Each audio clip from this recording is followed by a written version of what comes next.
Regular viewers of this channel will know that I'm a big fan of wooden boats, particularly small wooden boats. I've made numerous videos about renovating this lovely oak and mahogany lugger designed by Paul Gartside, so you might be surprised to discover that I recently did a crazy Ivan. I bought a fiberglass pocket cruiser.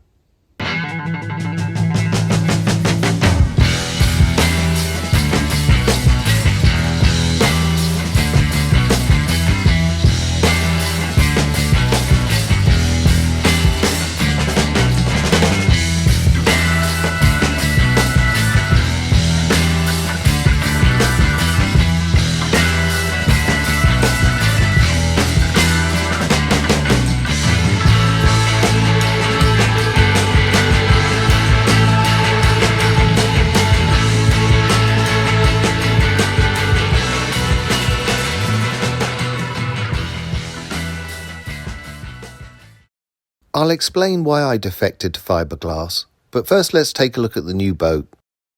She's a Leisure 17 SL.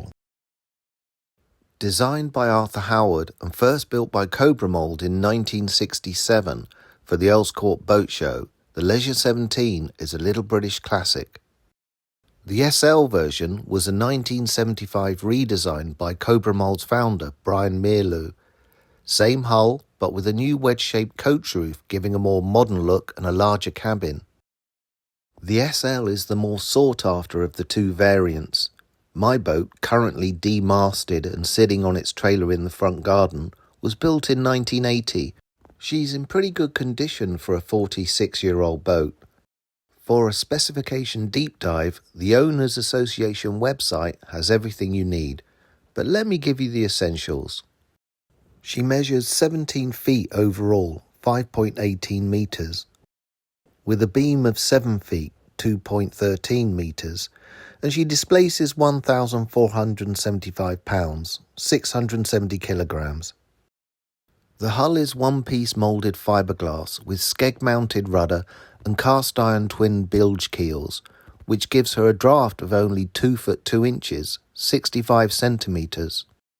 That shallow draft is a real practical advantage. It means she can take the ground safely and is ideal for exploring shallow creeks and tidal waters.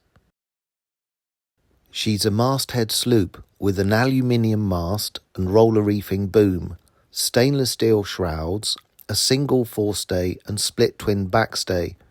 The standard sail wardrobe includes a main, genoa, storm jib and spinnaker. For a 17-footer, the self-draining cockpit is surprisingly spacious.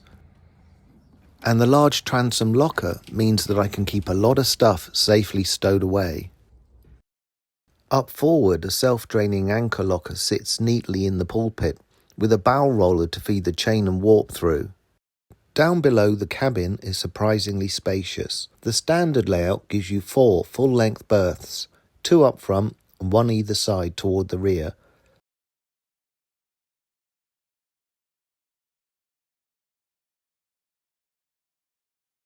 There are storage areas either side of the cabin.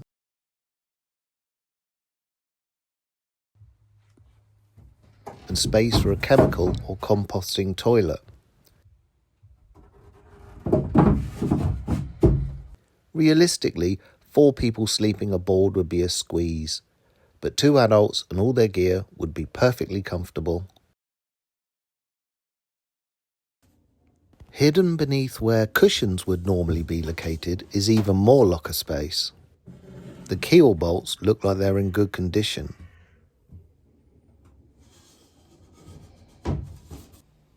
So what led me to purchase a fiberglass pocket cruiser? 2 words.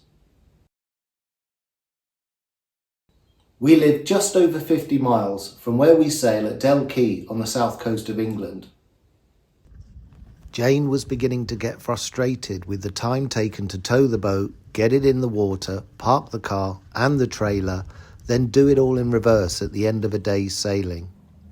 It didn't bother me, but she began to want something that could be left in the water most of the year. Something with a cabin, a toilet, a small stove and a fridge to keep her wine chilled. I'd love a larger wooden boat with a cabin, but I don't have the time to maintain something wooden that's kept in the water more than a couple of hours drive away, there and back. If we were going to go bigger, we had to go fiberglass, at least for the next few years, until I retire and have the time to maintain a wooden yacht. The new boat has enough space to accommodate all Jane's needs. In stepping up to a pocket cruiser from a traditional 14-foot lugger, we were careful not to bite off more than we could chew. The Leisure 17 simple rig will ease us gently into the world of pocket cruising. She'll be on a swing mooring in a heavily tidal zone, sitting on the ground for several hours a day. I could have opted for something with a swing keel, but wanted to avoid the additional maintenance one might require. She's in good condition, but she's not perfect. There's work to be done. The twin cast iron bilge keels show signs of rust. They need to be cleaned back by grip blasting or grinding and epoxy coated before the boat gets new anti-foul. Some stanchions are loose and let in water. These need to be refitted with new sealant. Some hardware needs replacing or servicing, so it's probably worth removing all deck hardware and fittings so that everything can be rebedded and replaced when necessary. Guardrail wires and standing rigging have to be replaced.